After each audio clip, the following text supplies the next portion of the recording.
જય કિસાન મિત્રો, આજે 3 જાન્યુઆરી 2026 ના રોજ સુરત ખાતે ગુજરાતના મુખ્યમંત્રીશ્રી, અનેક કેબિનેટ મંત્રીશ્રીઓ, રાજ્ય કક્ષાના મંત્રીશ્રીઓ, ગુજરાતના પ્રદેશ પ્રમુખ, પૂર્વ પ્રદેશ પ્રમુખ, આ બધાની હાજરીમાં એક ભવ્ય રાજસ્વી સન્માન સમારોહ યોજાયો. પણ આ સન્માન સમારોહમાં બે બાબતની ખોટ રહી ગઈ હોય એવું મારા જેવા નાના માણસને લાગે છે. આ સન્માન સમારોહનું આયોજન લેવા પટેલ સન્માન સમિતિ દ્વારા કરવામાં આવેલું, અને એવું કહેવામાં આવ્યું હતું કે લેવા પટેલ સમાજમાંથી જે લોકો મંત્રી સંત્રી બન્યા છે, ધારાસભ્ય બારાસભ્ય કંઈક બન્યા છે, એ બધાનું સન્માન કરવાનું છે સમાજ તરફથી. એ તો સારી બાબત છે, સમાજ તરફથી સમાજના કોઈ આગેવાનનું સન્માન થાય એ તો સારી બાબત છે, એમાં કશું જ ખોટું નથી. પણ ગુજરાતના ઇતિહાસના કદાવર નેતા કોણ? ખેડૂત નેતા બોલો તો ખેડૂત નેતા, પટેલ નેતા બોલો તો પટેલ નેતા, લેવા પટેલ નેતા બોલો તો લેવા પટેલ નેતા, ગામડાના નેતા બોલો તો ગામડાના નેતા. તમને જે લાગણી થાય, જે ભાવ આવે, એ ભાવ સાથે જેને સંબોધી શકો એવા બાપા એટલે કે સ્વર્ગસ્થ કેશુભાઈ પટેલ, એને તમે લેવા પટેલ, કિસાન નેતા, પટેલ નેતા, ગામડાના નેતા, જે કયો તે. પણ એને આજે કોઈએ યાદ ન કર્યા. કા ભાઈ? સમાજ દ્વારા આયોજન હતું કાર્યક્રમનું, સમાજના કેટલાક લોકો મંત્રી બન્યા, એનું સન્માન કરવાનું જ આયોજન હતું. તો ગુજરાતના ઇતિહાસના શક્તિશાળી નેતા કે જેણે આઝાદી પછી સળંગ છેક 1952 થી ચાલી આવતી કોંગ્રેસ પાર્ટીની સરકારને 1995માં હરાવી અને ગુજરાતના ઇતિહાસમાં પહેલીવાર બીજેપીની સરકાર બનાવી, એવા શક્તિશાળી અને કદાવર પાટીદાર નેતા અથવા લેવા પટેલ નેતા અથવા કિસાન નેતા, એને તો કોઈએ યાદ ન કર્યા આજના કાર્યક્રમમાં. આજે કાર્યક્રમમાં બેઠેલા મંત્રી તંત્રી શું એટલા બધા મહાન છે કે કેશુભાઈ પટેલ કરતા મોટા થઈ ગયા? તો આ સન્માન સમારોહના નામે સમાજને ગુમરાહ કરી, સમાજને હાથો બનાવી અને પોતાના રોટલા શેકવાનું ષડયંત્ર એ આ ઘટના ઉપરથી સામે આવ્યું કે સ્વર્ગસ્થ કેશુબાપા પટેલ એને આજે કોઈએ યાદ ન કર્યા. અને એવું તો શું એમણે ખરાબ કામ કર્યું કે એને યાદ પણ ન કરવા જોઈએ? એવું તો કોઈ કામ નથી કેશુબાપાએ કર્યું. કમસે કમ યાદ તો કરી લેવાતા સમારંભની શરૂઆતમાં, વચ્ચે કે છેલ્લે, કે કેશુભાઈ પટેલ અમારા. અને આજે જેને મંત્રી બનાવ્યા છે, જેનું સન્માન કરવાની વાતો થઈ રહી છે, એ મંત્રીઓની કઈ લાયકાત જોઈને એમને મંત્રી બનાવ્યા છે? કેશુભાઈ પટેલ તો ગામડામાં જન્મા, અભણ ગરીબ ખેડૂત પરિવારમાં જન્મા અને પોતાના સંઘર્ષના દમ ઉપર ગુજરાતના મુખ્યમંત્રી બન્યા.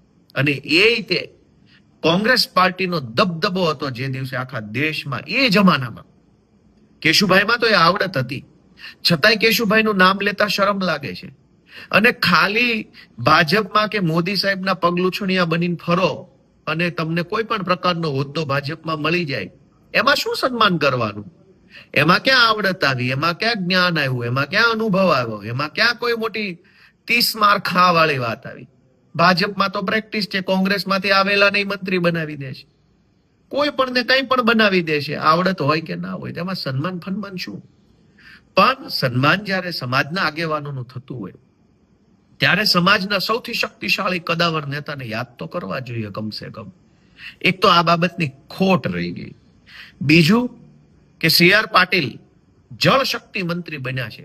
ઓહો, જળ સંચય કે સંચય કે જે કઈ શબ્દ વપરાતો હોય, ગુજરાતના ઇતિહાસના પહેલા એવા નેતા હતા કેશુભાઈ પટેલ, જેને 2 સૂત્રો આપેલા કે દાદો એક હનુમાન દાદો, બીજો કોઈ દાદો નહીં, ગુંડા બુંડા કોઈ જોઈએ નહીં ભાઈ ગુજરાતમાં ક્યાંય પણ. કડક કાર્યવાહી કરીને બતાવેલી.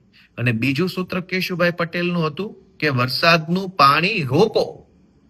એનો અર્થ કે ભગવાન જે વરસાદ આપણને આપે છે એ પાણી નદીઓમાં માધ્યમથી, નદી કે મોકળાના માધ્યમથી દરિયામાં જઈને વેડફાઈ ન જવું જોઈએ, ચેકડેમ બનવા જોઈએ, ડેમ બનવા જોઈએ, ને પાણી જમીનમાં ઉતરવું જોઈએ, જેથી કરીને એ પાણી સિંચાઈ અને પીવાના ઉપયોગમાં આવે. ગુજરાતના ઇતિહાસમાં પહેલો નારો આપ્યો તો કેશુબાપાએ કે વરસાદનું પાણી રોકો. આજે જળશક્તિ મંત્રી તરીકે સી.આર. પાટીલના વખાણ કરવામાં કોઈ ખામી નો રાખી બધાએ. ઓહો, એવા વખાણ કર્યા કે જાણે આ એક જ મહાપુરુષ છે, બાકી બધા ભાજીમૂળા છે ગુજરાતમાં. તો કેશુબાપાને યાદ કરીને કલ્પસરની વાત કેમ ન કરી આજના કાર્યક્રમમાં? સી.આર. પાટીલે બોલવું જોઈતું હતું કે હું જળશક્તિ મંત્રી છું, ગુજરાતમાં કેશુભાઈ પટેલનું અધૂરું સપનું હું પૂરું કરીશ, કલ્પસર યોજના પૂરી કરી બતાવશું, અને ગુજરાતનું અંદર જે ખંભાતના અખાતની અંદર જે પાણી આવે છે, વળતી ભરતી આવે છે, એ બધું જ પાણી કલ્પસર યોજનાના માધ્યમથી રોકાશે અને આખા કાઠિયાવાડને લીલુંછમ કરવામાં આવશે. કેમ ન બોલ્યા? લેવા પટેલ સન્માન સમિતિ બોલવું તો જોઈતું હતું કે કેશુભાઈ પટેલનું અધૂરું સપનું શું છે, કલ્પસર યોજના, રોકો પાણી. પણ ભગવાન ભરોસે ચાલે છે બધું. ક્યાં સુધી સમાજને આમ ગુમરાહ કરવામાં આવશે? ક્યાં સુધી? અને શું કામ આવું કરવું છે? કોણ પોતાની સંપત્તિના કોથળા બાંધીને સ્વર્ગમાં યમરાજ સુધી લઈ ગયા છે? જે કોઈ લોકો રૂપિયા વાળા બન્યા છે, એ કોણ રૂપિયા લઈને ઉપર ગયું છે ભાઈ? તો શું કામ સમાજને આટલી હદે તમે ભાઈ? ગરીબ માણસ પાસે અત્યારે ભણાવવાના પૈસા નથી, ખાવાના પૈસા નથી. હીરા ઘસતો માણસ કેમ જીવન જીવે છે એની વેદના કોઈ જાણવા પૂછવા વાળું નથી. તો શું કામ આ બધું કરવું છે? કોઈ તો સવાલ પૂછો ભાજપની સરકારને કે આ તમારા 30 વર્ષની સરકારમાં ઘરે ઘરે લોનો લેવી પડી છે. ભણવાની લોન, દવાખાનાની લોન, મકાનની લોન, ધંધાની લોન, જમીન ઉપર લોન, વિદેશ જવાની લોન. કોઈ તો પૂછો કે આ શેનું સન્માન થાય છે? લોનો લેવી પડી એનું સન્માન? કેશુભાઈ પટેલ જેવો આગેવાન કે જેણે એમ કીધું પાણી રોકો વરસાદ, કેન્દ્રીય સી.આર. પાટીલ જળશક્તિ મંત્રી બન્યા, કરોડો રૂપિયાની ગ્રાન્ટ બેફામ ભ્રષ્ટાચારમાં વપરાય છે. હું ધારાસભ્ય છું, કેશુભાઈ પટેલ જ્યાંથી ધારાસભ્ય હતા ત્યાંથી ધારાસભ્ય છું. હું જોઉં છું નજરે કે જળ શક્તિ મંત્રાલયમાં અબજો રૂપિયાનો ભ્રષ્ટાચાર ખાલી ભાજપના નેતાઓ કમાય એ માટે થાય છે. કેશુભાઈ પટેલની સરકાર જો ભાજપ વાળાએ ચાલવા દીધી હોત ને તો આજે કલ્પસર યોજના બની ગઈ હોત, આખું કાઠિયાવાડ લીલુંછમ હોત, હજારો લોકો ખેતી કરીને સુખનો રોટલો કમાતા હોત. અહીં સુરત કે અમદાવાદ કે રાજકોટ ન આવવું પડ્યું હોત મજબૂરીમાં. ગામડામાં ખેતીમાં પાણી નહીં, જે કાંઈ પકવો એનો ભાવ નહીં, અને ગુંડાઓના ત્રાસથી કંટાળી અને કાઠિયાવાડ છોડીને સુરત આવ્યા. તો આ ભાજપની ટોળકી સુરત આવી કે લ્યો અહીંયા અમારું સન્માન કરો. પણ કાકા કાઠિયાવાડમાં પાણી આપ્યું હોત, ગુંડાઓથી કાઠિયાવાડને આઝાદી અપાવી હોત તો તમારું સન્માન વ્યાજબી હતું. તમારા પાપે તો કાઠિયાવાડ બાપ દાદાનું ગામ મૂકી, બાપ દાદાની જમીન મૂકી, બાપ દાદાના દેવદેરી મૂકીને અહીં સુરત આવવું પડ્યું છે. અને તમે હવે અહીંયા આવીને સન્માનો અમારી પાસે કરાવો છો. આજના આ સન્માનમાં કેશુભાઈ પટેલ જેવા કદાવર શક્તિશાળી આગેવાનનું નામ ન લેવું એ બતાવે છે કે આ સન્માન સમારોહનો કાર્યક્રમ એ સમાજ માટેનો નહોતો, ફાઇલો પાસ કરાવવા વાળા નહોતો. કોકની સરકારી ખૂણાના પ્લોટની ફાઇલ અટવાઈ છે, કોકની રિંગ રોડ ઉપરની જમીનની ફાઇલો અટવાઈ છે, કોકની આ ફાઇલ, કોકની યુનિવર્સિટીની, કોકની કોલેજની, કોકની પ્રાઇવેટ સ્કૂલની ફાઇલો, બધાએ પોતપોતાની ફાઇલો માટે થઈને રાખ્યો સન્માન સમારોહ ને નામ આપ્યું સમાજનો સન્માન સમારોહ. સમાજનો હોત તો કોઈ તો કહેત કે આ ડ્રગ્સ શેનું વેચાય છે ગુજરાતમાં, સુરતમાં આટલું બધું. અરે રે ભગવાન બધાને સદબુદ્ધિ આપે એવી હું તો નાના માણસ તરીકે પ્રાર્થના કરું છું. હું તો કઈ એવડો મોટો કદાવર માણસ નથી, મારી પાસે કઈ એવા પૈસા નથી કે એવું મોટું ટોળું નથી કે એવો કઈ હું કઈ છું નહીં કે હું કઈ કહી શકું. પણ મને પીડા થાય છે, દુઃખ થાય છે કે આ શું હાલે છે. આ શું, કેવા લોકોના સન્માન કે જેણે આપણો બાપ દાદાનો મલક મૂકવા મજબૂર કર્યા એનું સન્માન, અને અહીં સુરત આવ્યા તો આપણા છોકરાને ડ્રગ્સના રવાડે ચડાવ્યા એનું સન્માન, જેણે આપણા છોકરાને ભણવા માટેની વ્યવસ્થા ન કરી પ્રાઇવેટ સ્કૂલોમાં આપણને એકદમ લૂંટાવી દીધા એનું સન્માન. આ શું સન્માન? કેશુબાપા પટેલ કે સરદાર પટેલ જીવતા હોત તો શું આવું હોત ગુજરાતમાં?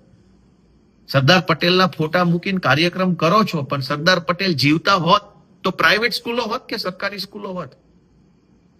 સરદાર પટેલ જીવતા હોત તો પ્રાઇવેટ દવાખાના હોત કે સરકારી દવાખાના હોત? એટલી બધી પીડા થાય છે, શું બોલવાનું. અને અમારે જેવા નાના માણસ બોલે તો સાંભળે કોણ આપણને? આપણે તો ગરીબ માણસ, નાના માણસ, આપણે તો તાલીઓ પાડવા જન્મા છીએ. કે સી.આર. પાટીલનું સન્માન પટેલ સમાજ તરફથી થાય છે, પાડો તાલીઓ, એટલે જોર જોરથી તાલીઓ પાડવાની. કેમ કે આપણે જૈનમાં જે હાટું છે, આપણી જેવા નાના માણસનું કોણ સાંભળે? અને આપણી જેવા નાના માણસની પીડાને પીડાય કોઈ ગણતું નથી. પીડા તો ખાલી પૈસા વાળાને થાય, એ જ પીડા છે. નાના માણસની તો પીડા જ નથી બાપા.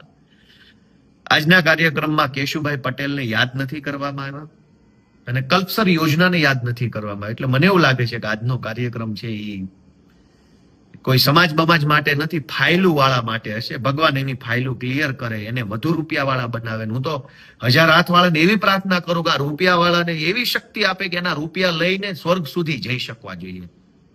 કેમ કે હવે એટલું બધું કમાયા છે ને લઈને નહીં જઈ શકે તો શું કામનું? હું તો ભગવાનને 1000 હાથ વાળાને એવી પ્રાર્થના કરું છું કે આ જેટલા પણ રૂપિયા કમાયા છે એ બધા લોકોને ભગવાન એવી કંઈક માયાવી શક્તિ આપે કે 50-50 કરોડ રૂપિયા કમસે કમ પોતાની હારે યમરાજના દરબાર સુધી લઈ જઈ શકે. ન્યાય ક્યાંક લાંચ બાંચ આપીને પૈસા આપીને ન્યાય પાછું કંઈક થોડુંક કમાણી કરી શકે, એવું ભગવાન એને કંઈક માયાવી શક્તિ આપે એવી પ્રાર્થના સાથે જય કિસાન, જય માં ઉમા ખોડલ.